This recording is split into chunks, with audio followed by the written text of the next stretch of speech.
Boa tarde. Nós vamos passar para essa segunda parte da aula. Então, o vídeo vai estar comigo aqui, depois a Silvia abre o vídeo dela. Mas o objetivo dessa segunda parte é discutir o tema de análise de sobrevivência. E para isso nós vamos receber hoje a professora Silvia Shimakura. Ela é professora do Departamento de Estatística aqui da UFR. E o tema de análise de sobrevivência é um tema muito forte em estatística. Tem certos congressos em estatística que ele chega quase a dominar o congresso, de tantos trabalhos na área.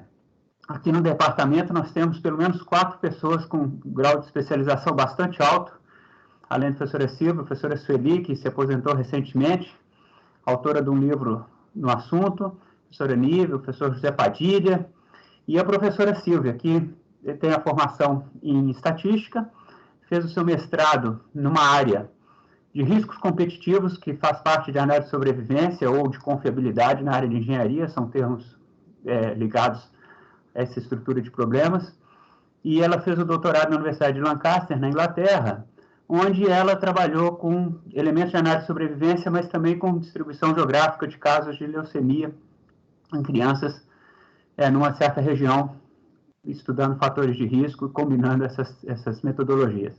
A professora Silvia, ela ministra as disciplinas de bioestatística para o curso de medicina aqui da UFR já há bastante tempo, né? Inclusive agora no período remoto também está ministrando, tem bastante contato com o pessoal da medicina. Ela é membro do programa de pós-graduação em saúde coletiva aqui da UFR e nesse programa ela desenvolve várias atividades, como por exemplo um estudo muito importante conduzido por uma grande equipe da qual ela faz parte também, que é a avaliação da vacina para dengue. A professora Silvia tem orientado alunos nesse tema e vai trazer para vocês uma visão, né, já trouxe o vídeo pré-aula e vai trazer na aula aqui uma visão dos aspectos que ela julga fundamentais e essenciais para que um pesquisador de qualquer área tenha noção do que se trata de análise de sobrevivência. E nós tentamos fazer a combinação das ideias. A professora Silvia é coautora também desse livro, que vocês estão vendo a capa aqui, com colegas da Fiocruz, né, que o livro já está agora, já há algum bom tempo disponível, né? Tem uma página específica do livro aqui na Fiocruz e os temas que vocês estão vendo aqui. Então, uma segunda publicação de livros aqui, de professores aqui do nosso departamento. Muito bem. A gente fez, então, a questão dos dados intervalares que eu mencionei há pouco. Nós tivemos o vídeo da professora Silvia e o Chris para vocês, né? E eu queria, antes de passar a bola para ela, mostrar aqui um pouquinho as enquetes, né? Que 68%, quase 70% de vocês, mais de 2/3 da turma, não conhecia análise de sobrevivência. E se a gente juntar aqui, alguns não tinham muita clareza do que se tratavam, já chega quase a 90% quase da turma, né? Então, parece que há um espaço para isso. Não sabem se vão ou não utilizar, mas é uma técnica muito utilizada, não só na área de saúde, mas em outras áreas também, né? E aí, vocês também indicaram o grau de interesse no tema em relação à possibilidade de uso nas respectivos estudos. E aqui, um conhecimento sobre jargões da área, né? Alguns já tinham ouvido falar de função de sobrevivência, de estimador de Kaplan-Meier. Então, nós temos aí mais ou menos um percentual de 5%, aí, mais ou menos, que conheciam esses termos. Um percentual não até relativamente interessante aqui, que tinha uma ideia vaga de alguns desses termos aqui, censura, função de sobrevivência, Kaplan-Meier, modelos paramétricos, Cox e fragilidade. Então, está aí o nível, mas para a maioria das pessoas, Silvia, como você está vendo aqui na primeira coluna, é tudo novidade. Então, eu vou passar a palavra para a Silvia, mas não sem antes comentar que essa aula foi preparada com muito carinho. Eu acompanhei a preparação e a repreparação dessa aula, à medida que a Silvia e eu íamos conversando sobre a natureza do curso, o perfil da turma, o andamento. Muita coisa tem sido feita e refeita no sentido de adequar esse curso, tanto a qualidade quanto as necessidades e o perfil dos estudantes.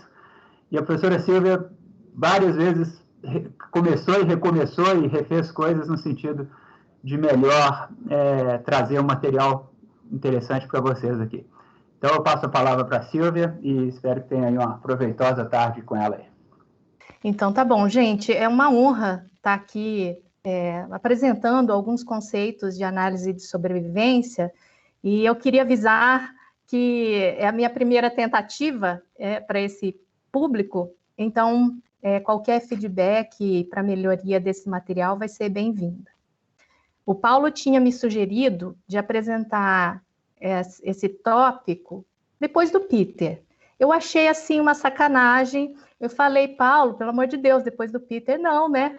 É um banho de água fria para quem vai assistir o Peter e depois ver a Silvia. Eu falei, não faz isso comigo. Aí ele me colocou junto com ele. Também não foi bom. Acho que eu dei um tiro no pé, no caso, né? Mas vamos lá. Porque depois da aula do Paulo ficou meio complicado para mim. Então, o que é que eu vou falar aqui? Eu vou apresentar bem rapidamente, tá, gente? Isso é só a introdução, é como se fosse a pontinha do iceberg. Tem muita coisa em análise de sobrevivência, é uma área muito interessante e em pleno desenvolvimento, tem muita coisa acontecendo. Então, é só o básico do beabá mesmo que a gente vai observar aqui nessa aula hoje, tá? Então, vou falar um pouquinho sobre a introdução, algumas funções, um método não paramétrico para estimar uma função, alguns modelos paramétricos, vou falar em regressão, né, para dar continuidade à aula do Paulo, e citar algumas extensões em análise de sobrevivência. Aqui sim é o filé mignon, aqui está interessante. Mas vamos lá. Eu comecei meu vídeo pré-aula com essa pergunta, né? E basicamente, o que é análise de sobrevivência? É um conjunto de métodos e procedimentos estatísticos, e a variável resposta de interesse é o tempo. Tempo entre duas coisas, entre a entrada no estudo, e isso tem que estar muito bem definido, às vezes é muito difícil definir esse evento de entrada, e o evento final, o desfecho. Tá? Então, é esse intervalo de tempo que nos interessa modelar. A gente eu vou chamar aqui de análise de sobrevivência, mas se você olhar no Google, você vai encontrar outros nomes para análise de sobrevivência. Tá? Os conjuntos de métodos que são usados são os mesmos, só que tem esse nome diferente, por exemplo, de análise de confiabilidade na indústria, tempo até a falha, tempo até evento nas ciências sociais, ou de duração também usado nas ciências sociais. Então, são vários nomes, eu pus aqui alguns, mas genericamente, eu poderia dizer que a análise de sobrevivência, ela engloba métodos e procedimentos estatísticos para análise da história de eventos. Tá? E o evento, ele não precisa ser uma coisa negativa, tá? Ele não precisa ter uma conotação negativa. Poderia ser, por exemplo, adquirir um imóvel, tempo até eu conseguir adquirir um imóvel, uma coisa positiva. Pode ser coisa ruim? Pode ser inadimplência, pode ser o óbito, a recaída, o reparo. Tem várias situações em que você tem um desfecho que tem uma conotação negativa, mas a gente também pode pensar em situações em que o desfecho de interesse, o evento, ele pode ter uma conotação positiva. Tá? Mas o que torna a análise de sobrevivência assim, diferente? Né? Por que ela precisa de toda uma área dedicada na estatística só para fazer análise desse tipo de dado? Bom, a primeira coisa é que o tempo até o evento ele é positivo, né? E, em geral, não segue uma distribuição simétrica. Tá? Em geral, a distribuição é bem assimétrica. É muito interessante, em alguns casos, eu conhecer a probabilidade do evento ocorrer depois de um certo tempo, que eu vou definir. Talvez isso seja mais interessante do que o tempo médio até o evento, por exemplo. Tá? Outra medida que pode ser de interesse e é particularmente interessante na área médica é o risco, que é muito usado em regressão em análise de sobrevivência, e eu vou mostrar para vocês ao final. O risco, ele pode trazer mais informação sobre o mecanismo de ocorrência de evento do que outros modelos de regressão, tá? Então, a gente vai pensar nisso, nessa palavra-chave aí, função risco. E é claro como eu citei no vídeo pré-aula, a presença de dados censurados. O tempo, ele pode não ser observado completamente para todas as pessoas ou para todos os indivíduos em observação. Então, a gente tem uma informação incompleta, tá? E ela pode acontecer de diferentes maneiras, né? E aí eu vou dividir aqui em 3 grandes grupos, que a gente chama de mecanismos de censura. O primeiro, que é o mais comum, esse sem dúvida nenhuma é disparado que ocorre com mais frequência, é a censura à direita. O evento, ele não é observado até o término do estudo. Então, tudo que você sabe é que o tempo de evento, o tempo exato, ele é maior do que aquele que você tem registrado no teu conjunto de dados. Você não sabe exatamente qual é, mas você sabe que ele é maior do que um tempo T. Então, aqui eu tenho um exemplo do efeito da terapia antirretroviral para HIV. Então, você pode ter, por exemplo, pessoas que são acompanhadas no tempo e, por alguma razão, você perde elas do acompanhamento. Ou porque elas resolveram que não querem mais participar do teu estudo, ou porque houve uma mudança de endereço e aí você perdeu o contato. Então, você sabe que até uma determinada data ele estava ali e não tinha sofrido o evento. Digamos que o evento fosse a rejeição da terapia, a falha terapêutica. E aí a pessoa sai. É o término do estudo. Aconteceu o término do estudo e ele não tinha sofrido o evento ainda. Você pode perder o paciente, o indivíduo, ao longo do teu estudo por motivo de mudança de endereço, por exemplo, ou a pessoa se recusa a continuar no estudo, ou, por exemplo, o estudo pode ter terminado e o evento não foi observado, ou ainda pode ocorrer um outro evento. Se você está observando o óbito e a pessoa foi a óbito por uma outra causa, uma causa externa. Então, nessa situação, a gente também teria a censura, né? Porque o tempo observado, ele não é o tempo daquele evento específico. Outro tipo de censura que ocorre com menos frequência é a esquerda. É quando o evento já ocorreu antes do indivíduo entrar no estudo. Então, tudo que você sabe é que o tempo de evento ele é menor do que aquele que você tem registrado.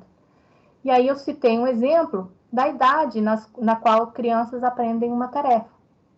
Algumas já sabiam, por exemplo, e aí, quando entraram no estudo, né, e aí tem a censura à esquerda.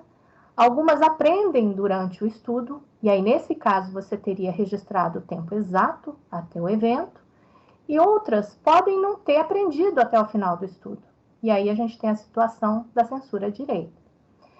Um terceiro tipo de censura que também ocorre ocasionalmente é a censura intervalar. Você sabe que o evento ocorreu dentro do intervalo de tempo, mas você não sabe exatamente qual é o tempo. Então, tem um exemplo aqui do tempo até a ocorrência de câncer de cólon depois de uma cirurgia. Vamos supor que o paciente retorna a cada 3 meses após a cirurgia. E que entre visitas, o câncer pode ter recorrido, pode ter retornado. Mas você não sabe exatamente quando. Então, essa é uma situação de censura intervalar. Nesse material que eu vou estar apresentando aqui hoje, eu não vou estar tratando desses 2 últimos tipos de censura. Eu vou apresentar mais, enfocar na censura à direita. Só que esses métodos, eles podem ser estendidos para essas 2 outras situações. Então, como é que a gente vai registrar os dados de sobrevivência quando você tem a censura? Então, a forma clássica de registro de dados sujeitos à censura, à direita, ela assume que você tem um tempo T de evento, tá? Isso seria um tempo teórico até o evento ocorrer. E a gente tem um C, que seria o tempo de censura, que também é teórico. E eu vou supor que a censura é não informativa, tá? Essa é uma suposição que é básica em análise de sobrevivência tradicional, mas que já existem algumas propostas para evitar essa suposição. E ela basicamente está fazendo o quê? Ela assume a independência entre tempo de evento e o tempo de censura. Tá? Eu vou ter um indicador no final do teu estudo se o tempo que você tem registrado ele foi um tempo de evento, então ele vai ser 1, e ele vai ser 0 se o evento foi a censura. Tá? E o que você observa, de fato, que a gente chama aqui de Y, seria o mínimo desses dois tempos. O menor deles é aquele que você vai, de fato, observar. Tá? Outras informações que vão estar dentro do nosso banco seriam possíveis variáveis explicativas, que eu chamei aqui de X. Então, os registros que vão entrar no teu banco de dados, para cada indivíduo, vai ser essa trinca. Seria o Y, que seria o tempo observado, o delta, que seria o indicador de censura, ou o indicador de evento, na verdade, né? E a variável explicativa X. Então, vamos ver um exemplinho aqui, em que eu tenho 7 indivíduos, eles entram aleatoriamente no meu estudo, e eu teria aqui o tempo teórico até o evento, eu tenho tempo teórico até a censura, o Y, que seria o dado que eu registro, seria o menor desses dois tempos. Então, nessa situação aqui, o menor seria esse, 26,9, nessa situação, 22,7, e assim por diante. E aqui eu tenho uma coluna indicando se o que eu observei foi um evento ou se foi uma censura, e no caso aqui eu tinha a idade, nessa informação. Essa aqui seria a minha variável explicativa. É lógico que na prática a gente não vai observar essas duas colunas aqui, T e C, tá? Porque isso aqui é teórico. O que a gente de fato observa são essas aqui. Y, eu tenho o paciente, né, a identificação do paciente, eu tenho Y, eu tenho o indicador de evento, se foi ou não foi observado, e a variável, ou variáveis, eu podia ter mais variáveis explicativas. Tá? Então, essa seria a estrutura básica de um banco de dados de análise de sobrevivência. Então, Y, na verdade, é uma mistura de dois tipos de variáveis, aquela que é de tempo de falha, ou de evento, e o tempo de censura. Tá? E aí, tendo isso, o que é que interessa a gente estimar em análise de sobrevivência?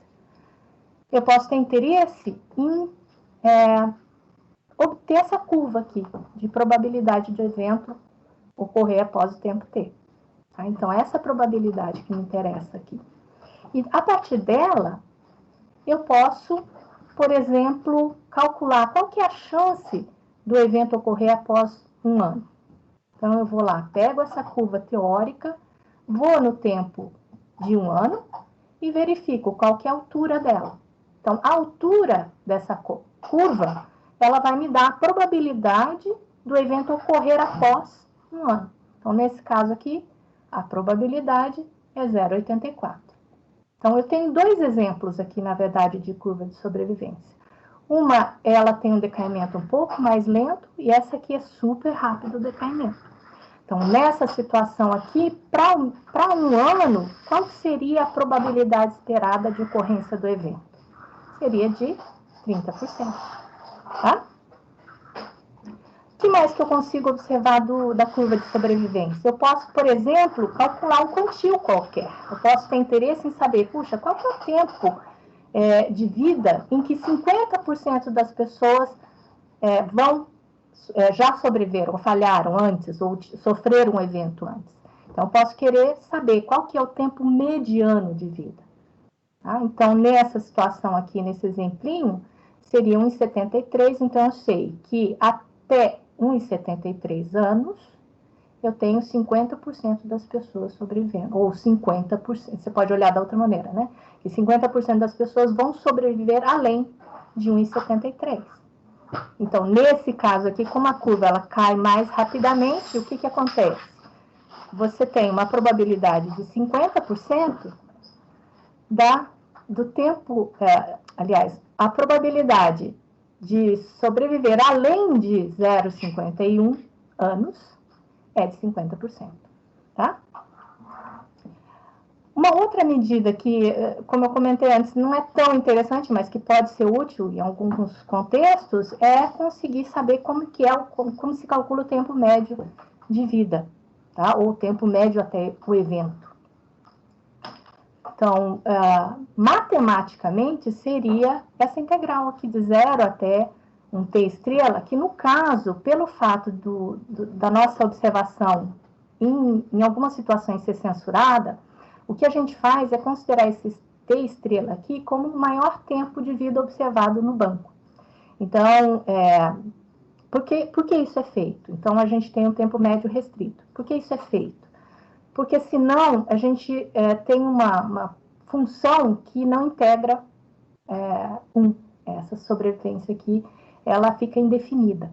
Tá? Então, para evitar isso, a gente faz o cálculo considerando um tempo truncado, nesse tempo T estrela, que seria o máximo tempo de observação que a gente tem no nosso banco. Tá? E aí, o que é essa integral aqui? Nada mais é do que uma área. Tá? Então, eu vou calcular a área abaixo da curva de sobrevivência, que foi aquela que eu acabei de mostrar, entre 0 e T estrela. Tá? Quando a gente estimar essa função S, que eu vou mostrar daqui a pouquinho, então eu vou substituir esse S pela estimativa dela. Tá? E aí, calcular a área. Também posso calcular a variância, tá? Que também tem uma definição similar àquela que a gente viu para a média. Tá? E uma outra função que a gente vai usar, como eu falei, especialmente em regressão, é a função risco. Tá? Então, o risco, o que é? É uma taxa, tá? Uma taxa instantânea de ocorrência do evento, dado que o evento ainda não aconteceu. Então, o que acontece aqui? Nesse exemplo, eu tenho um risco que cresce ao longo do tempo. Tá? Então, poderia ser, por exemplo, você tem pessoas que têm, digamos, 40 anos e você está acompanhando elas ao longo do tempo. Então, o risco dessas pessoas, até por questão de idade, que vão envelhecendo, o risco dela vir a óbito, por exemplo, tende a aumentar. Essa segunda curva aqui talvez fosse interessante para mortalidade infantil. Então, as crianças, logo que nascem, elas têm um risco elevado de óbito, e à medida que o tempo passa, esse risco cai.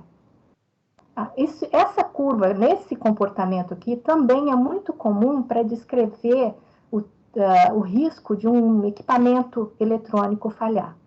Ele é bastante elevado no início, logo que você liga a máquina, e depois ela tende a cair com o uso.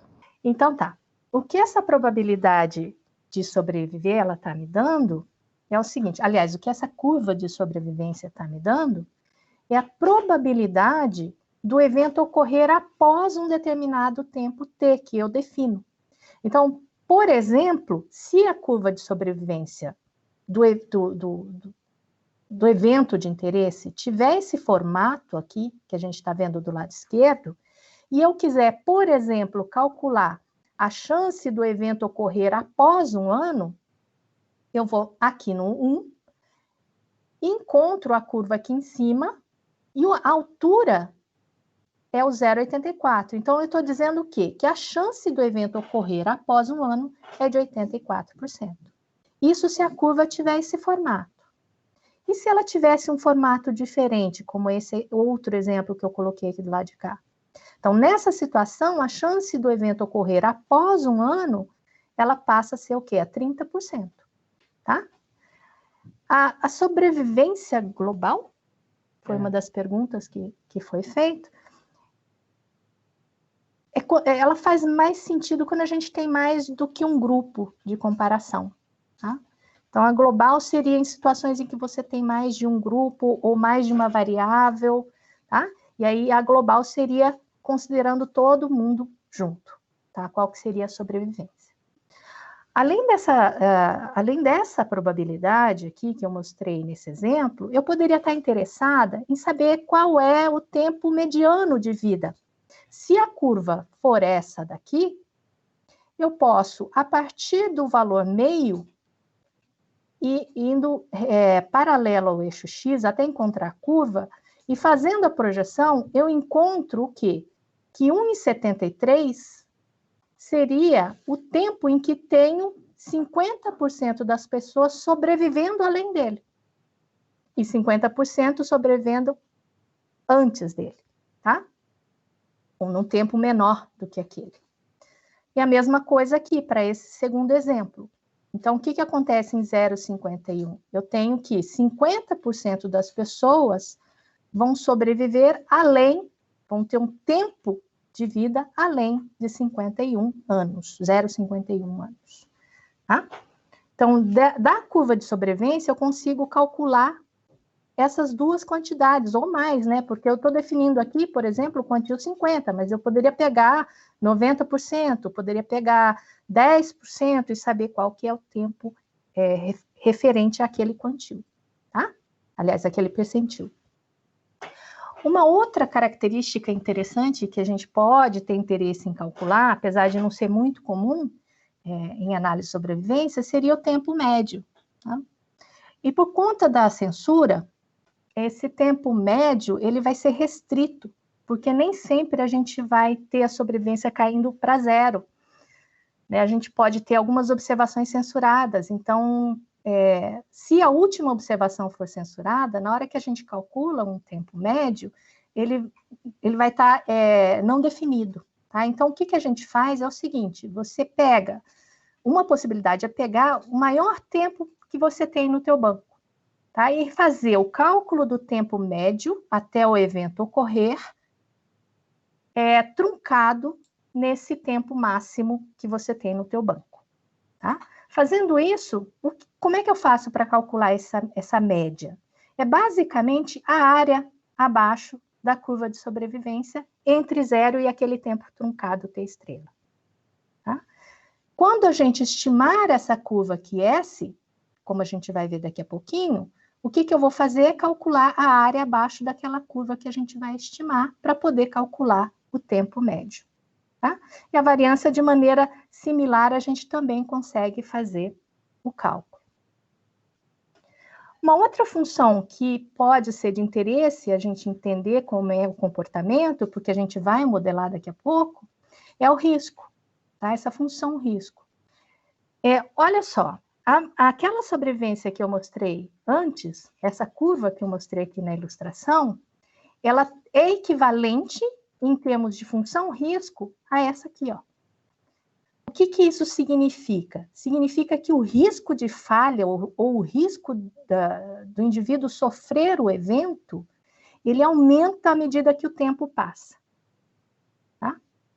Nesse segundo exemplo, do lado direito, que seria o equivalente nessa sobrevivência aqui, ó. Então, veja que a sobrevida, ela cai rapidamente. Então, vamos ver o que acontece com a curva de sobrevivência equivalente a essa sobrevivência aí. A curva de função, a função risco. Então, veja que a função risco, ela começa alta e ela cai. Só vai caindo com o tempo. Um exemplo em que talvez o risco pudesse, esse formato de função risco pudesse ser aplicado, em mortalidade infantil, tá? As crianças, logo que nascem, têm um risco elevado de óbito, e à medida que o tempo passa, esse risco cai. Isso também é bastante comum e observado em equipamentos eletrônicos, por exemplo. Assim que você coloca para funcionar um equipamento eletrônico, ele tem um alto risco, uma lâmpada, um alto risco de queimar. E aí esse risco, se ela permanece funcionando, o risco dela falhar, queimar, ele vai caindo ao longo do tempo. Tá? Então, tem algumas situações interessantes de olhar a função risco, porque você consegue explicar a história do evento olhando a função risco. A gente tem essas duas funções, tá? Basicamente tem mais funções, mas essas duas são as mais importantes. E aí, como é que eu vou fazer para estimar a função de sobrevivência? Esse método aqui, que foi proposto por esses dois autores, Kaplan e Meyer, lá em 1958, ele é muito interessante porque ele não supõe nenhuma distribuição para os seus dados. Então, por isso é não paramétrico. E o que é, basicamente? Ele vai olhar, não se atenham muito à fórmula, vamos só entender o conceito. O que ele usa? Ele usa a proporção de todos os indivíduos que sobreviveram além do tempo TI, dentre os que sobreviveram além do tempo anterior, TI-1. Então, se você sobreviveu ao tempo anterior, qual que é a proporção dele, a proporção de pessoas que vão sobreviver ao tempo TI? E aí eu vou fazer esse produto aqui para poder calcular a probabilidade de sobrevivência até o tempo T, ó, além do tempo T, né? É assim que a gente lê, tá? Junto com a variância, com a estimativa pontual, a gente tem também uma proposta de erro associado a essa estimativa aqui, que seria essa variância dada pela fórmula de Greenwood. Então, vamos pegar um exemplo, só para a gente entender como é que funciona o cálculo da estimativa da função de sobrevivência por esse método aqui de Kaplan-Meier. Ele não é o único método, tá, gente? Mas é, sem dúvida nenhuma, mais conhecido. Então, o que eu fiz? Eu peguei aqueles tempos que eu tinha mostrado antes e vou calcular a sobrevivência nesse exemplo de brinquedo aqui. Então, você tem que no tempo 0, eu tinha 7 pessoas em risco de falhar, de sofrer o evento, não tinha nenhum evento acontecido ainda, e aí eu vou pegar a diferença entre aquilo que eu vi e aquilo que o número de pessoas que estavam em risco, tá? Naquele tempo 0. Então, a diferença é 7, né? Porque ninguém sofreu o evento, e a razão, então, vai ser 7 dividido por 7. Então, você tem lá um cálculo, a sobrevivência no tempo 0 é 1. No segundo tempo, o que aconteceu no 9.2? Eu observei um evento. Então, dentre os 7 que estavam lá em risco no início, antes de 9.2, no tempo 9.2 sofreu o evento. Então, vou fazer a diferença aqui, porque são os que sobreviveram. São 6 sobreviveram dentre os 7. Então, você tem 6 sétimos, e para calcular a sobrevivência, eu tenho que multiplicar pelo valor da probabilidade anterior, no tempo anterior. Tá? Então, fazendo esse cálculo, aí a sobrevivência já cai para 0,86. Vou só mostrar mais um. Esse 9,4 é um tempo de censura. Então, o que acontece aqui? Você tinha 6 pessoas, né, que tinham sobrevivido lá ao tempo anterior, então 6. Nenhum evento ocorreu, a diferença é 6, então a razão de 6 sobre 6 vai dar 1. Eu vou multiplicar pela probabilidade anterior, que é 0,86, então veja, a sobrevivência ela se repete. Então, sempre que eu tiver uma censura, eu vou só repetir a sobrevivência no tempo anterior. Fazendo essa brincadeira aqui para esses números todos, eu chego nesse resultado para a sobrevivência. E aí, eu vou fazer o seguinte, coloco num gráfico, coloco o tempo e a sobrevivência num gráfico, e a gente vê que a sobrevivência estimada pelo método de Kaplan e Meier é uma função escada, ela fica assim. Tá? Então, apesar da função de sobrevivência ser suave ao longo do tempo, a teórica, a estimada ela vai ser uma função escada. Por quê? Porque os tempos que a gente observa são discretos, são em tempos discretos. Então, por isso é que a gente acaba tendo uma estimativa como uma função em escada. Olha, aqui nesse gráfico, além da estimativa da curva de sobrevivência, eu tenho um intervalo, que está bem clarinho aqui, mas eu tenho um intervalo também definido por aquela fórmula da variância, a fórmula de Greenwood, tá? Eu não vou entrar nos detalhes, porque é mais ou menos parecido com essa conta que a gente fez aqui para o Kaplan-Meier. Tá? Então, você tem a estimativa da curva e tem a incerteza associada a essa estimativa. E aí, como é que eu posso usar essa informação? Eu posso, por exemplo, estimar um quantil, né? Qual que é o tempo mediano de vida? Então, eu vou lá no 0,50, traço uma linha paralela ao eixo X até encontrar o gráfico e faço a projeção no eixo X, tá? O R faz isso para mim, eu não preciso fazer isso visualmente, tá? Então, ele calculou para mim aqui o tempo mediano de 22,7 e ele calculou para mim também o intervalo de confiança. Quem que é esse 15,1? Seria esse limite inferior aqui, ó, tá? Nessa curva. E não tem um limite superior aqui nesse intervalo. Eu só tenho uma estimativa aqui do limite inferior para o tempo de sobrevivência mediano. Tá? Ele também calcula a média restrita, o tempo médio restrito. Então, nesse caso aqui, o tempo médio restrito foi de 20,9, com um erro padrão de 2,8. Então, agora que a gente já tem uma ideia mais ou menos de como é que é a lógica da curva de sobrevivência, eu vou pegar um conjunto de dados que vem do pacote Survival, os dados Lung. E o que é esse conjunto de dados? É a sobrevivência de 228 pacientes com câncer avançado no pulmão, do grupo do North Central Cancer Treatment. São 38% de censurados aqui. Tá? Então, você vê, é um percentual elevado de censura. Como é que eu faria numa análise tradicional? Ou eu ia ter que descartar esses dados censurados, ou ia ter que tratar a censura como exata. E aí a gente estaria fazendo o erro das duas formas. Tá? Então, como é que a gente vai fazer para lidar com isso? Além do tempo, eu tenho algumas variáveis explicativas, tá? E que são importantes e que eu quero saber qual que é o efeito delas na sobrevivência. Então, eu tenho aqui a idade, o sexo masculino e feminino. Eu tenho um score ECOG, que seria, o paciente consegue realizar atividades diárias, então ele assume 3 valores aqui. 0 é sem dificuldade, 1 com alguma dificuldade, 2 com muita dificuldade. O score de Karnofsky, atribuído pelo médico, e ele pode variar de 0 até 100. Então, quanto maior, melhor, né? O score eu acho que é de status do paciente, como é que está. O próprio paciente, ele pode se atribuir um score, né? Também pode variar de 0 a 100. A quantidade de calorias consumidas em refeições e a perda de peso nos últimos 6 meses. São essas as variáveis que tem nesse banco, tá? Então, o que eu fiz? Eu peguei e estratifiquei a curva de sobrevivência estimada por Kaplan-Meier pela variável sexo. Então, essas são as estimativas de Kaplan-Meier da probabilidade de sobreviver, tá? Porque o desfecho aqui, no caso, era o óbito. Então, você tem as duas curvas, masculino e feminino, masculino é mais baixo do que feminino, e temos os intervalos aí, as bandas de confiança das duas curvas.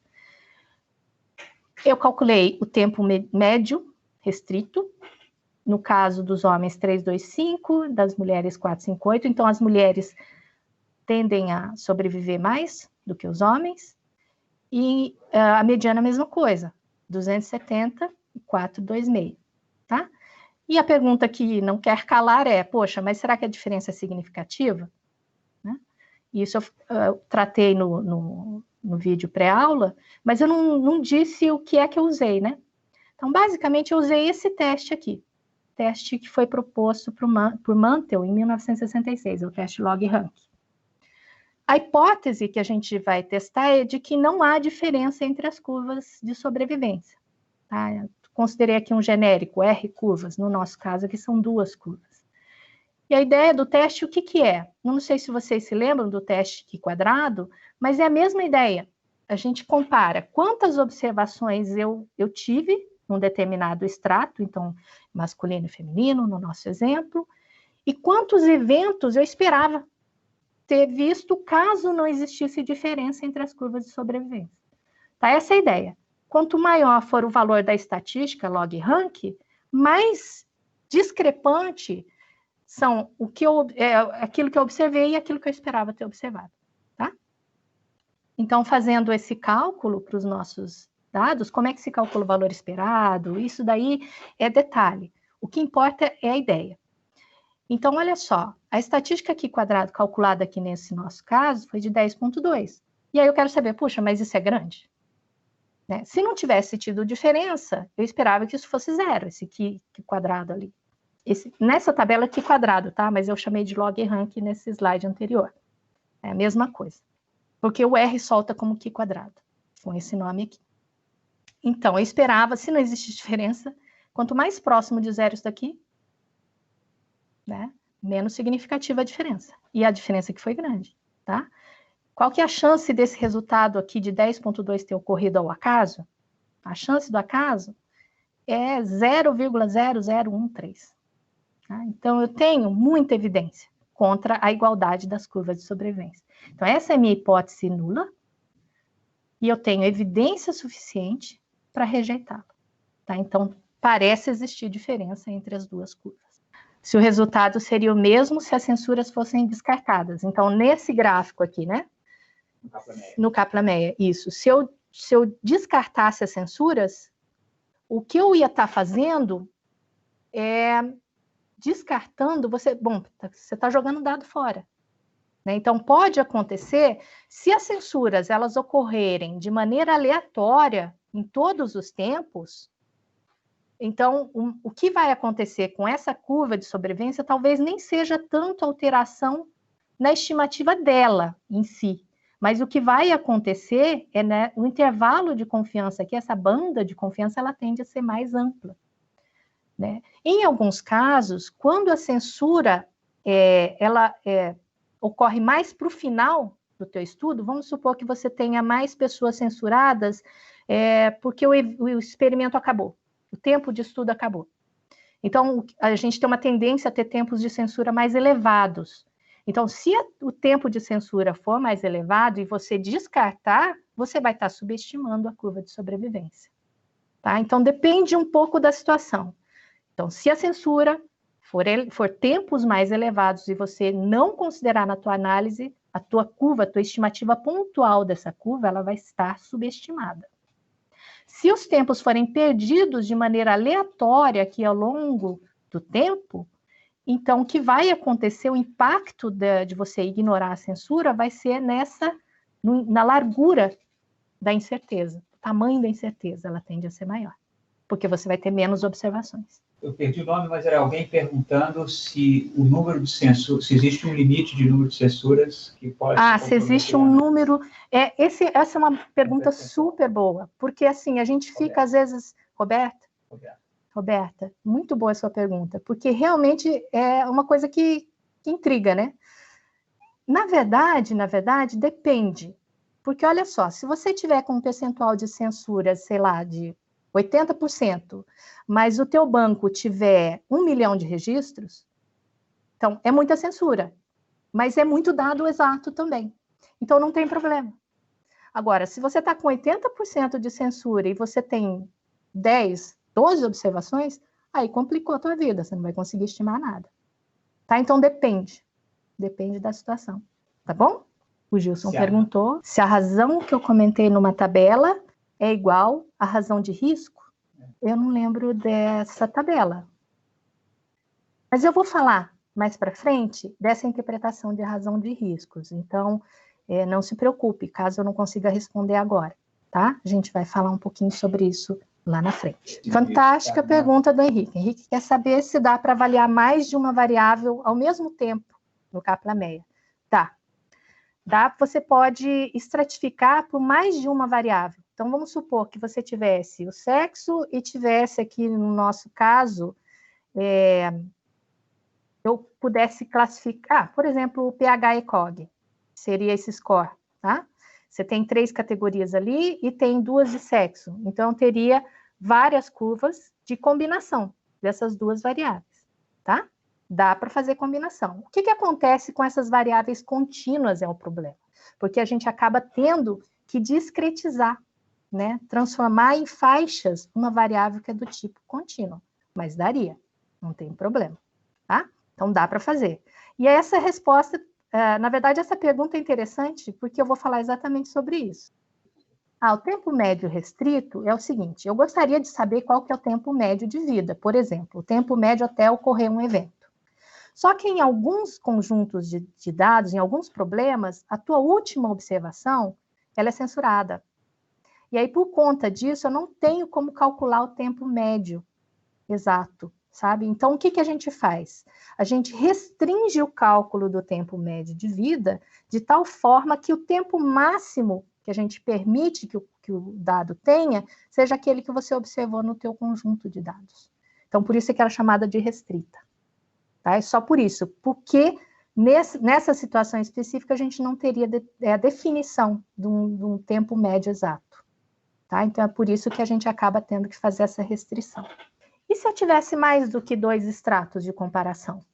Então, se eu tivesse, por exemplo, 3 estratos, 3 curvas, e não 2 aqui, como eu observei nessa situação. Então, o que é a minha hipótese nula? A minha hipótese nula é de que não existe diferença entre as 3 curvas, por exemplo. Tá? Então, essa é a igualdade entre as 3 curvas de sobrevivência seria meu H0.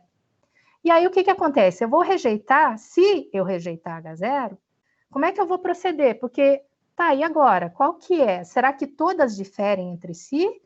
Ou será que uma difere e as outras não? Tá? Então, quando eu rejeito a hipótese de nulidade aqui nesse caso, eu não sei se eu rejeitei porque todas as três diferem ou se só uma diferiu das outras. Então, o que a gente faz? Quando rejeitar, eu vou procurar fazer todas as comparações 2 a 2 e vou, para isso, para poder corrigir o nível de significância global desse teste aqui, posso usar, por exemplo, uma correção de Bonferroni. Não é a única correção que pode ser utilizada, mas essa daqui é mais fácil, porque olha só, o que a gente faz? A gente faz as comparações 2 a 2, do jeito que eu mostrei para vocês agora há pouco, e ajusto o valor de P para cada uma das comparações. Eu vou pegar o valor de P da comparação 2 a 2 e multiplicar pelo número total de comparações que eu tenho. Então, no nosso caso aqui, como são 3 curvas, eu vou ter o quê? 3 comparações, né? Porque eu vou ter 1 com 2, 1 com 3 e 2 com 3. Então, são 3 comparações. Então, no meu caso aqui, K igual a 3. Então, eu vou pegar o valor P do teste log rank e vou multiplicar por 3. E aí eu verifico se esse valor de P, multiplicando por K, ainda assim, estiver abaixo do meu nível de significância, sei lá, de 5%, então eu posso rejeitar, tá? Aquela comparação. Então, vamos fazer o exemplo aqui. Então, eu tenho aqui, eu peguei aquela variável ECOG, que realiza atividades diárias, então, sem dificuldade alguma e muita dificuldade.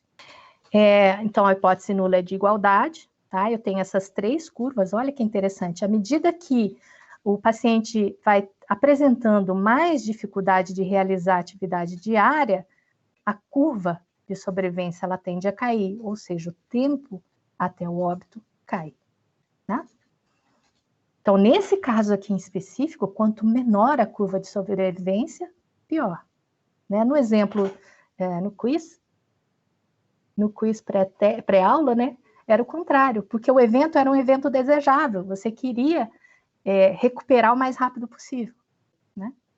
Então, naquela situação era desejável a curva ser mais baixa. Então, nesse caso aqui, não. Quanto menor a curva, pior. Tá? Aí eu fiz o teste do log rank, nessa situação, e deu significativo, né? O valor P bem baixo. Tá? Mas eu não sei qual delas difere. Será que todas as 3 diferem entre si? Então, o que eu vou fazer? Vou fazer todas as comparações 2 a 2, ajustando o valor de P. Então, esse valor P aqui já é o valor P da comparação do log rank de 2, entre 0 e 1, por exemplo, já ajustado, multiplicado por 3. Então, eu vou olhar esse P-valor e vejo, poxa, ele é maior do que 5%, então ele não é significativo. Esses dois aqui, sim, ambos são abaixo de 5%. Então, ao nível de 5%, existe diferença. Então, olha só, essa primeira curva aqui não difere significativamente da segunda, mas ela difere da terceira, e essa aqui também difere da terceira. Tá? Então, essas 2 comparações aqui são significativas. Aí, o que acontece? Tá, eu estimei a curva de sobrevivência, fiz os testes, só que eu quero ir além, eu quero ser capaz de ir além, né? Então, com isso, uma possibilidade seria pensar, puxa, mas será que eu não consigo atribuir uma distribuição de probabilidade para o tempo de vida? Se eu conseguir atribuir uma função de probabilidade, eu consigo estimar qualquer coisa a respeito daquela distribuição. Tá? Então, pode ser interessante a gente atribuir ou ajustar uma distribuição de probabilidade para os tempos. Tá? E algumas que são bastante populares é a exponencial, a Weibull, a gama e a log normal, que são as distribuições que, coincidentemente, o Paulo mencionou na aula dele. Né? A Weibull ela é especialmente utilizada na indústria, tá? Em confiabilidade, muito usada mesmo. E essas aqui não são as únicas, tá, gente? Se vocês não gostarem dessas aqui, acharem que é muito pouco, tem uma enciclopédia de distribuições de probabilidade só para variáveis contínuas, tá? Então, assim, fique à vontade para testar outras possibilidades. que eu vou fazer aqui é mostrar as mais simples, que seria a distribuição exponencial. Por que ela é mais simples? Ela só tem um parâmetro.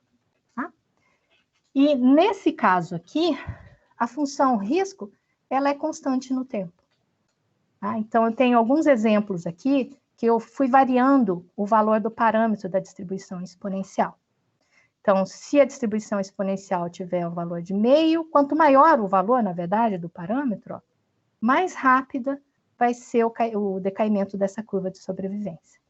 Tá? E o que acontece no risco é que ele é constante, naquele valor do parâmetro. O André está querendo saber por que só um foi não significativo, né? Só o primeiro é maior do que 5%.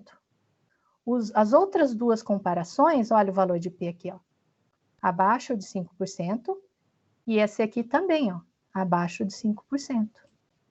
Em 1% aqui. Então, o valor de P é menor do que 5%. Então, ao nível de 5%, há significância estatística para rejeitar a hipótese de igualdade das curvas.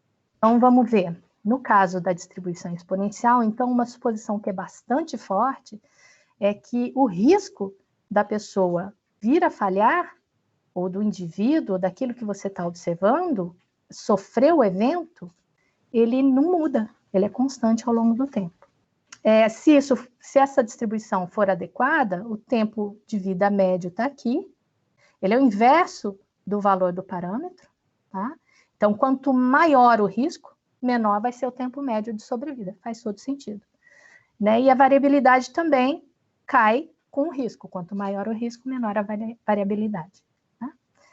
A distribuição ela é bastante assimétrica, e o tempo mediano é mais útil nessa situação de assimetria, né? Como a gente já viu lá no início do curso. O modelo exponencial, como eu falei, ele é super simples, mas a suposição de risco constante é muito pouco plausível. Pode ser aplicada? Pode. Se o tempo de acompanhamento ele for curto o suficiente, então você pode, nesse período, nessa janela de tempo, assumir que o risco é constante. Tá?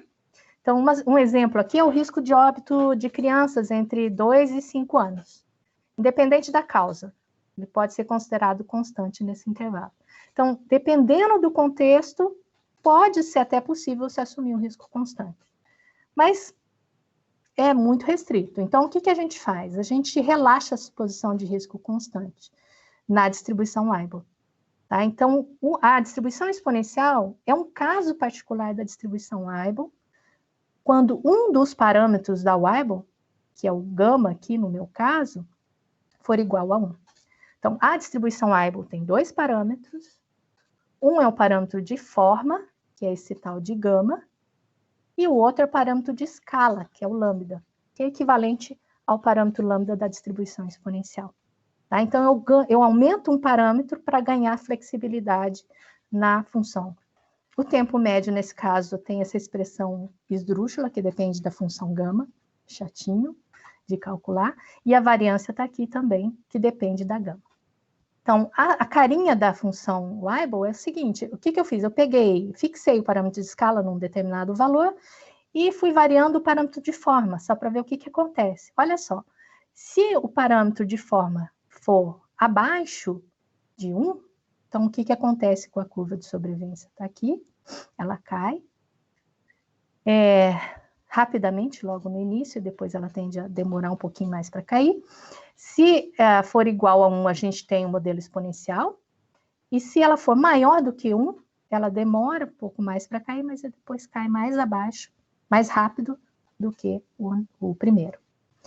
Acho que talvez seja mais interessante olhar a função risco. Olha só o que acontece à medida que a gente muda o valor do parâmetro de forma.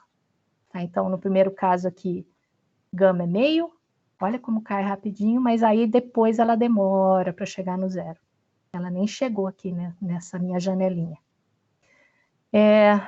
Quando é 1, ela é constante, como a gente acabou de ver, na exponencial. E quando ela é maior do que 1, olha só o que acontece com o risco. Ele cresce com o tempo. Tá? Então, aqui o risco decresce, e aqui, para gama maior do que 1, o risco cresce. Então, a distribuição Weibull é mais flexível nesse sentido. E aí, o que a gente vai querer é estimar esse cara aqui, o gama.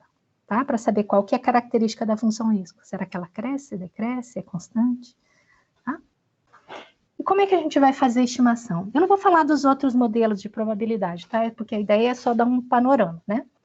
Então, se eu assumir a exponencial ou a Weibull, ou qualquer outra distribuição de probabilidade, eu posso estimar os parâmetros usando o método da máxima verossimilhança, tá?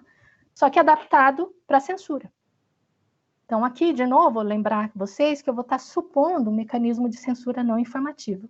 E isso significa o quê? Que os tempos de falha, os tempos de evento e os tempos de censura vão ser independentes. Isso implica em quê? Em que a minha verossimilhança ela pode ser escrita como um produto, tá? Então, por isso que essa suposição é importante aqui agora. Então, a contribuição do indivíduo I, na minha verossimilhança, ela vai ser diferente. Se eu observei um tempo exato até o evento ocorrer, então vai ser a função densidade que vai entrar na minha verossimilhança, naquele ponto, YI. Se for censurado, ao invés da função densidade, o que vai entrar na minha verossimilhança é a função de sobrevivência. Então, a verossimilhança vai ser o produto para todos os indivíduos do produto da densidade. Então, se o indicador de evento for igual a 1, então essa parte aqui, ela some, e fica só essa parte. E se por acaso eu tiver a censura, então essa parte aqui some e fica só essa. Tá?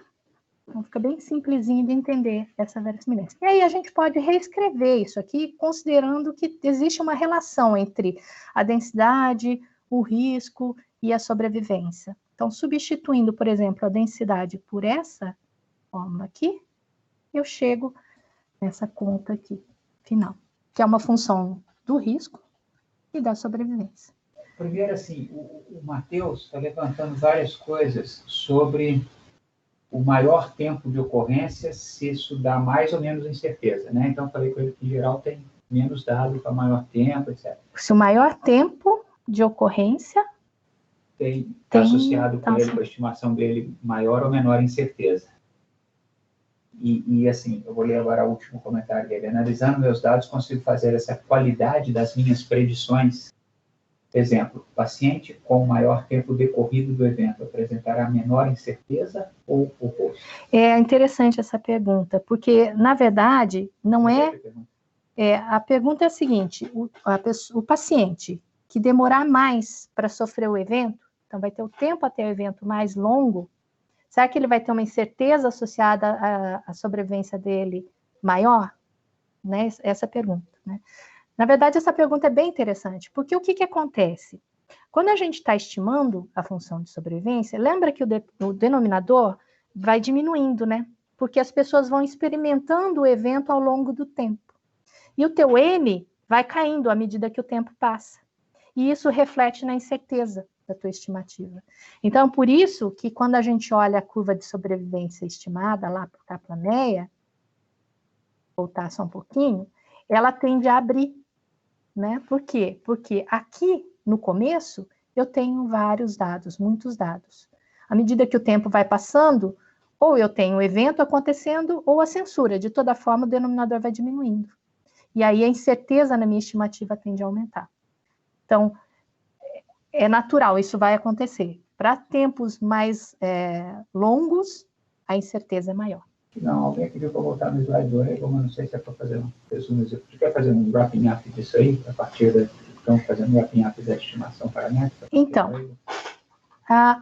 no caso da distribuição Weibull, o que a gente tem, na verdade, é um parâmetro a mais só. Tá? Que é o parâmetro de forma, que aqui está denotado por gama. Então, o que esse parâmetro a mais faz de diferente da exponencial? Então, basicamente, o que ele faz é flexibilizar o formato das minhas curvas, tanto de sobrevivência quanto do risco. Isso fica muito mais evidente no risco, né? Porque quando a gente tem a distribuição exponencial, o risco a gente assume que é constante. Ou seja, a pessoa tem um risco de sofrer o evento similar, não interessa se ele está há 2 anos no teu estudo ou se ele está há 6 anos. O risco dele continua sendo o mesmo. É um pouco ruim, né, essa suposição. Quer dizer, o que a gente está dizendo é que no caso do modelo exponencial, não existe memória no processo. Tá? E já no caso do Weibull, dependendo do valor desse parâmetro de forma, o gama, você tem a possibilidade do risco cair ao longo do tempo ou mesmo crescer ao longo do tempo. Então, dependendo do fenômeno que você está estudando, pode não fazer sentido você assumir que o risco é constante. Você sabe que naturalmente há uma variação no risco, independente de qualquer outro fator. Naturalmente, o risco vai aumentar ou diminuir. Então, é legal o Weibull por conta disso. Ele é mais flexível. E aí, o que a gente faz? Uma vez que eu defini qual é a distribuição de probabilidade que eu vou usar, eu preciso estimar esses números. Eu preciso saber qual é o valor do parâmetro de forma para os meus dados. Qual que é o valor da escala para os meus dados. Aqui eu não estou levando em consideração variável explicativa nenhuma, tá, gente? Eu estou olhando só o tempo mesmo. Começar simples. Aí depois a gente vai complicar. Então, olha só. Se eu não tenho variável explicativa nenhuma, eu só tenho tempo, tá? E o indicador de censura, como é que eu faço para estimar o delta, aliás, o gama e o lambda, esses dois parâmetros? Então, uma proposta é usar a função de verossimilhança modificada, né? Considerando a questão da censura. Então, essa seria a proposta de função de verossimilhança para estimar aqueles dois parâmetros.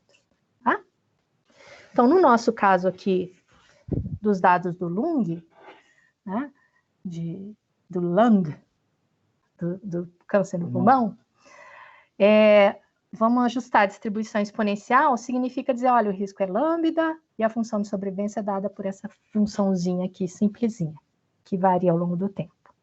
Então, ajustei isso no R e encontrei essa estimativa para o parâmetro de escala, esse valor bem pequenininho, e, portanto, então, a minha sobrevivência estimada seria essa equaçãozinha aí, tá?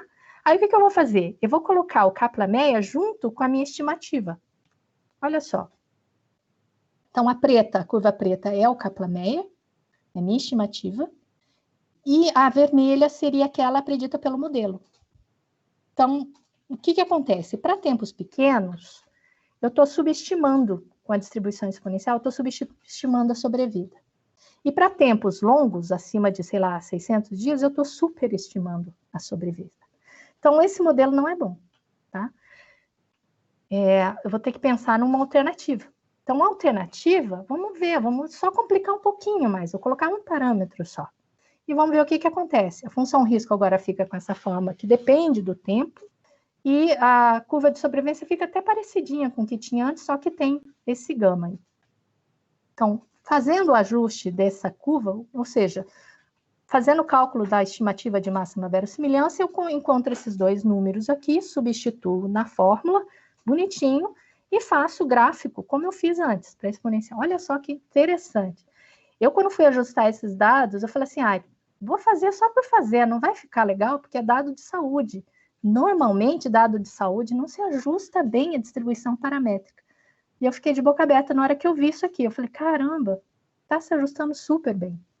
Né? Então, olha só que interessante. A gente está substituindo um conjunto de dados por uma equação matemática, tá? Para tentar explicar o fenômeno de interesse usando uma equação matemática, que parece, nesse caso, se ajustar super bem. E aí, com essa equação matemática, eu posso, de novo, pensar o seguinte, olha, qual que é a sobrevivência além de 2 anos? Então, vou lá em 2 anos, 700 e tantos dias, sei lá, 2 anos está aqui, a altura aos 2 anos dessa curva que eu estimei, estou fazendo a predição, deu o quê? 13%. Então, a chance de um paciente qualquer, independente de sexo, tá, nesse grupo, sobreviver a mais do que 2 anos é de 13%. Tá? Então, essa aqui, por exemplo, poderia ser considerada a minha sobrevivência global, porque eu não estou dividindo por característica nenhuma, eu estou pegando todo mundo, todos os tempos que eu tenho, e colocando tudo numa única curva. O tempo mediano aqui, ó, eu vou lá em 50% e vejo qual que é a projeção, 319. Então, o tempo mediano é de 319 dias. E eu tenho como calcular um tempo médio, que é aquele tempo médio restrito, que deu 388 dias. Tá? Então, aqui são as minhas estatísticas com base no modelo. Lembra que eu tenho como calcular o tempo médio, segundo a distribuição Weibull, tá, gente? Tem aquele formato chatinho com a função gama, tá? Tem a média e tem a variância também. Poderia ter calculado aí. Só plugar os valores dos parâmetros aí para poder ter as estimativas de tempo médio e variância. O Thomas... A resposta anterior, né? Perguntou assim, eu poderia usar a fórmula cumulativa da distribuição como ajuste de distribuição complementar de Kaplan-Meier, 1 menos ST? Na verdade, a função de sobrevivência é o complementar da função de distribuição acumulada. Só que, lembra que você tem dado censurado. E o que você vai fazer para poder calcular a função de distribuição acumulada se você tiver dado censurado? Dá na mesma, você ia ter que acabar usando o método de Kaplan-Meier. Tá? Então, dá para fazer, usando o método de Kaplan-Meier também. Uma alternativa é fazer isso que eu fiz aqui, né? Ajustar uma distribuição de probabilidade, como no caso aqui foi a Weibull, e eu calculei o complementar da função de distribuição acumulada. A função de sobrevivência que eu estou mostrando aqui em vermelho é o complementar da função de distribuição acumulada. Então, se eu fizesse 1 menos isso, eu teria a estimativa da função de distribuição acumulada, com base na Weibull. Aqui, só para título de curiosidade, olha só o que aconteceu. Então, para esses dados, estimando o parâmetro lá de forma como sendo 1,32, olha só o que acontece com o risco. Tá? Eu tenho a fórmula, né, da função risco, eu jogo o valor de 1,32 na fórmula e obtenho essa curva aqui. Então, essa aqui seria o risco estimado com base nos meus dados e supondo a distribuição Weibull. Tá? Então, ele cresce com o tempo. Então, agora, beleza. Eu sei como é que faz para ajustar uma distribuição de probabilidade. Daria para pensar em outras distribuições, tá, gente? Dá para ir... Fique à vontade, dá para ficar louco aí. Distribuição à vontade. Mas e se eu quiser agora começar a explicar o tempo de sobrevivência, ou a probabilidade de sobrevivência, ou o risco de um evento acontecer, usando as variáveis explicativas, porque é isso que me interessa, né, no final das contas, em muitas situações. Então, se eu quiser, por exemplo, estudar simultaneamente a relação entre tempo de vida e várias variáveis, não uma só. Tá? Então, é por isso que a gente precisa do modelo de regressão, né? Porque aí eu posso levar em consideração não uma só variável, mas várias. Tá? Então, elas podem ser, como qualquer outro modelo de regressão, tá? Elas podem ser contínuas, elas podem ser categóricas, não tem limite para isso. Só aquela questão de que as variáveis, se elas forem muito correlacionadas, a gente tem um problema que é comum em qualquer modelo de regressão de multicolinearidade. Então, a gente precisa tomar cuidado com isso. A forma como essas variáveis explicativas vão entrar no modelo, como vocês viram na aula do Paulo, é objeto de muita discussão. Tem várias possibilidades, várias famílias de modelos. Então, a ideia aqui é dar uma pincelada numa família em particular, olha só. Então, dentro do modelo de regressão Weibull, uma suposição feita com frequência é que somente o parâmetro lambda, tá, que é aquele de escala, é que é função das variáveis explicativas.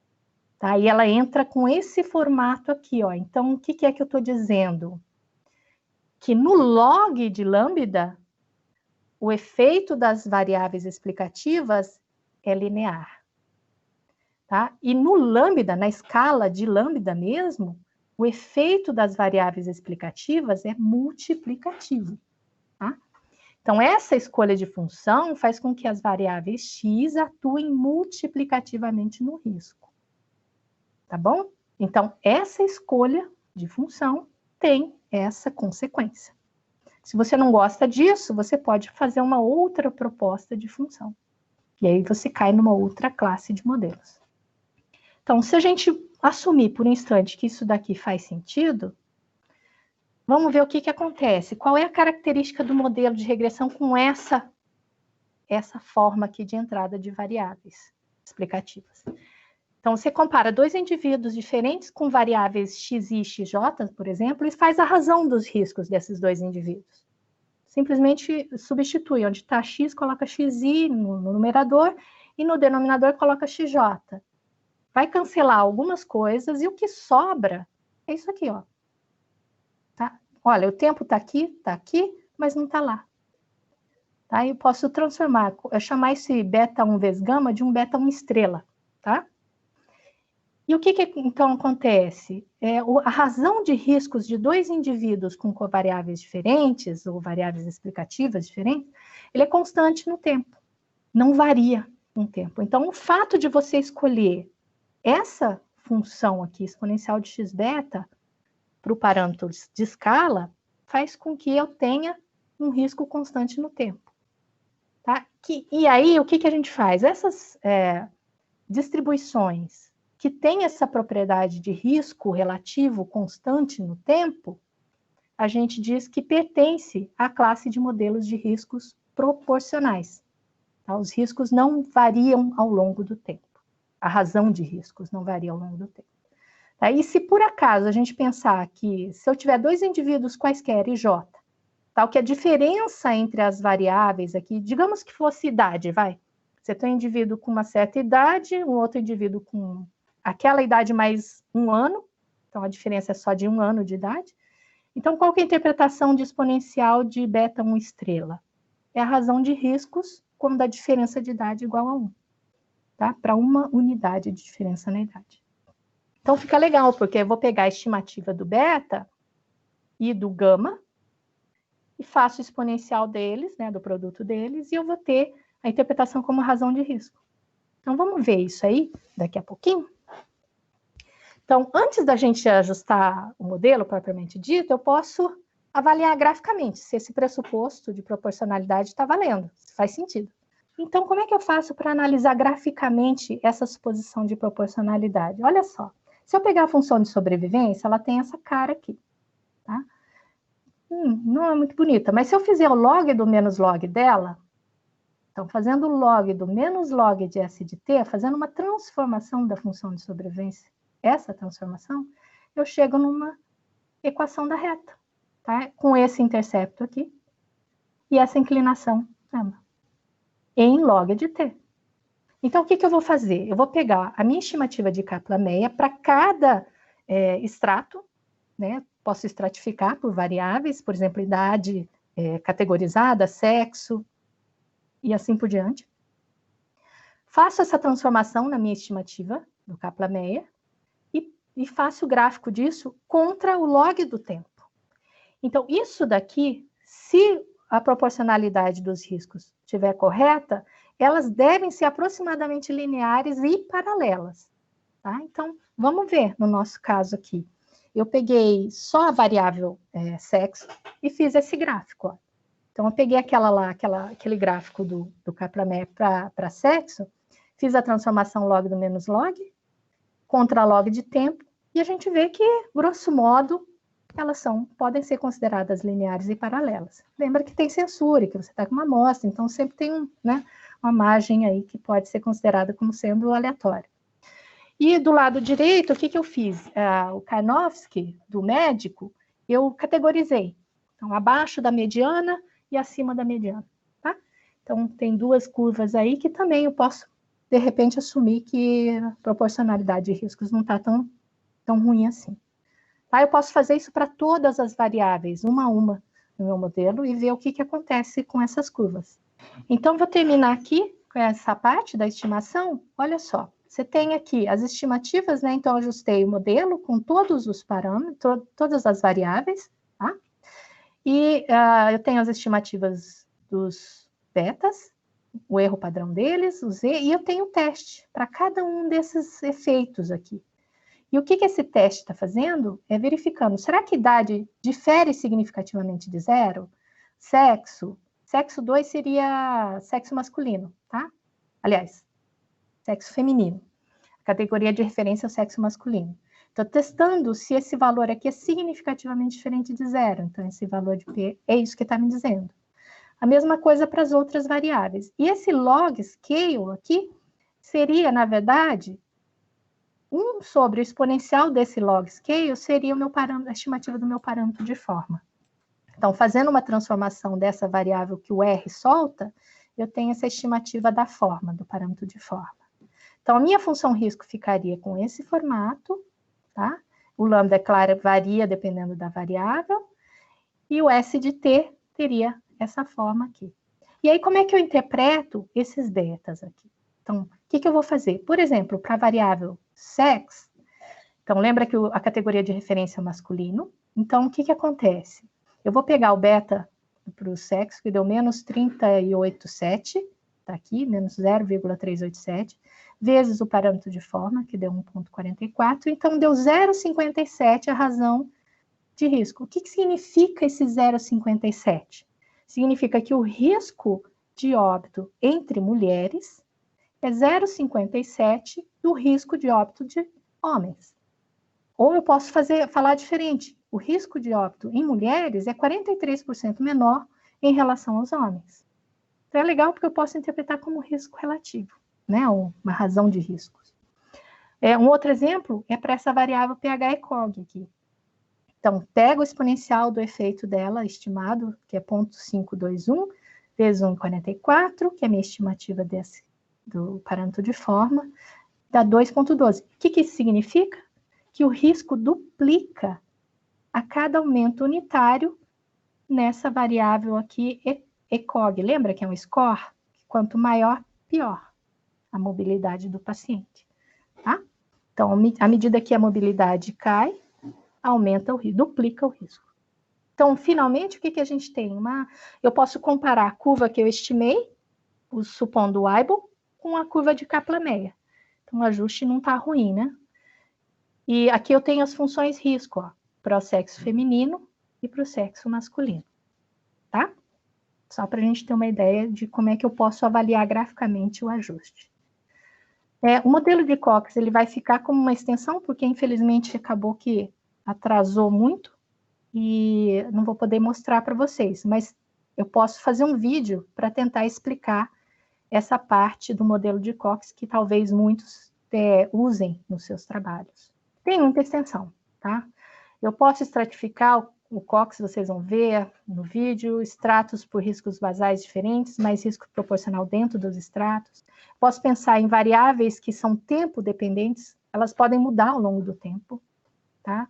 Por exemplo, mudança de tratamento, resultado de exame laboratorial ao longo do tempo. Os efeitos, eles podem variar ao longo do tempo. O efeito da variável, não necessariamente a variável, mas o efeito dela pode mudar ao longo do tempo. O evento pode recorrer.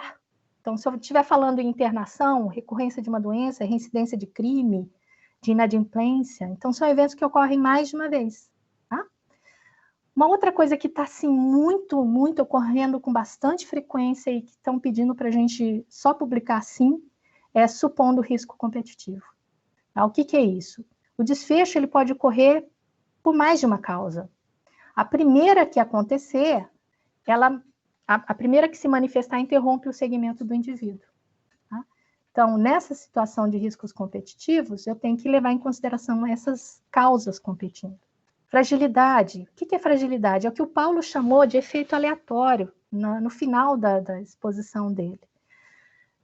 Os indivíduos podem apresentar diferentes fragilidades que você não consegue atribuir a uma característica medida, por exemplo. Tá? Então, como é que eu faço para incluir isso? Uma informação que eu não observei, mas que eu tenho que levar em consideração porque ela afeta a sobrevivência. A gente coloca um efeito aleatório para cada indivíduo. Tá? Por exemplo, grupos de indivíduos de uma mesma família. Você não vai quantificar o que exatamente eles têm em comum. Até o ambiente, talvez, que eles compartilham, faça com que a sobrevida deles sejam parecidas. Se a gente tiver uma outra situação em que tem múltiplos estados, o indivíduo pode passar por diversos estados até o desfecho. Então, me interessa modelar a transição, o risco de transição entre estados, em função de variáveis. Então, você pode estar falando aqui de estados de uma doença. Ele começa no assintomático e termina em óbito, passando por diversos estágios. Então, como é que eu faço para modelar o risco de transição entre estados diferentes? Outra coisa que pode acontecer, porque a gente assume aqui, o modelo de análise de sobrevivência tradicional, ele é bem pessimista se você tiver com um desfecho negativo, que ele vai assumir que você vai sofrer o evento. Tá? Eventualmente, se esperar tempo suficiente, você vai sofrer o evento. E nem sempre acontece. Pode ser que o desfecho nunca ocorra para uma fração dos indivíduos. Então, o paciente pode curar do câncer e nunca morrer daquela doença. Tá? Então, a gente tem o que a gente chama de fração de cura. Tá? Então, algumas referências aqui para vocês, e eu vou ver se eu consigo fazer o vídeo para falar do modelo de Cox. Essa edição em vídeo dessa parte do Cox, que é um modelo extremamente importante nessa área de análise de sobrevivência. Eu queria encerrar aqui dizendo que a gente vai abrir a avaliação. Pelo que a gente acompanhou hoje, os problemas não ocorreram problemas generalizados de transmissão. Então, eu quero de público aqui fazer um enorme agradecimento ao professor Rodak, ao Apolinário e à equipe deles. Problemas acontecem e essa equipe está trabalhando incansavelmente para resolver os problemas de uma forma que vocês não fazem nem ideia, né? Tem muitas dificuldades, tem muitas coisas no caminho aí. Eu sei que nós tivemos problemas nas semanas anteriores, foi feito tudo para contornar no limite do possível e talvez até do impossível. Então, de público aqui, meu agradecimento ao Apolinário, ao professor Rodak e à equipe da PRPPG, a Miriam, a Larissa e todos que estão envolvidos aí no sentido de resolver essas dificuldades, assim como os monitores, tá? Então, por hoje a gente encerra aqui e eu só me desculpo se alguma pergunta passou não respondida, porque nesse processo de ajudar a professora Silvia, eu tive que ceder meu computador para ela e nesse ponto eu perdi um pouco o acompanhamento. Eu tentei recuperar, mas se ficou alguma dúvida, não hesitem em enviar a questão para a gente. E, finalmente, a questão do limite dos 5%, que algumas colegas falaram, em algum lugar é que se passar uma régua. Então, quando você vai tomar uma decisão se um preço está caro ou está barato, como no exemplo que eu dei da cerveja, até quanto você pagaria, você define um critério. O 5% em estatística, ele é usado como um referencial de divisão, para orientar as discussões e dar objetividade e clareza na decisão que foi feita. Mas ele não é uma verdade absoluta, isso não é uma regra de ouro do mundo. O mundo não gira ao redor de 5%. Para isso é preciso pensar na interpretação. Isso é a probabilidade do erro tipo 1, quer dizer o seguinte, que mesmo quando a hipótese nula é verdadeira, por exemplo, que não haja diferença entre grupos, esse é o risco de você falar que há, quando na verdade não há. Então, o nível de significância é um risco que se assume de fazer a conclusão errada nessa direção. E a gente usa ele de forma ilustrativa com 5%, mas ele deve ser avaliado à luz de cada problema, qual que era a consequência, qual que é o efeito colateral de uma eventual tomada de decisão numa direção. Então, isso vai depender do contexto, a fixação do nível de significância um pouco mais alto, um pouco mais baixo. A questão é que é possível fixar um nível de significância. O que a gente não deve firmar é qual nível é esse, porque isso deve ser contexto específico. Então, o importante é compreender a interpretação desse nível de significância e o p-valor, que é o que é calculado na amostra. Se necessário, não hesitem em voltar a esse tema. Então, com isso, eu novamente agradeço a todos e quero aqui também fazer um agradecimento à turma como um todo, porque essa nossa experiência da Transversal tem sido bastante rica, tem nos dado bastante informação, que agora, nesse período emergencial remoto, que a UFPR começou o seu segundo ciclo essa semana e o primeiro ciclo há 2 semanas atrás, nós, em particular, aqui do Departamento de Estatística, temos aproveitado muito dessa experiência e muito feedback que nós recebemos de vocês, com certeza foi usado não só aqui na disciplina, como experiências que a gente acumulou. Então, com esse agradecimento a toda a turma, eu me despeço de vocês e nós seguimos em contato pelos canais usuais e na aula da semana que vem.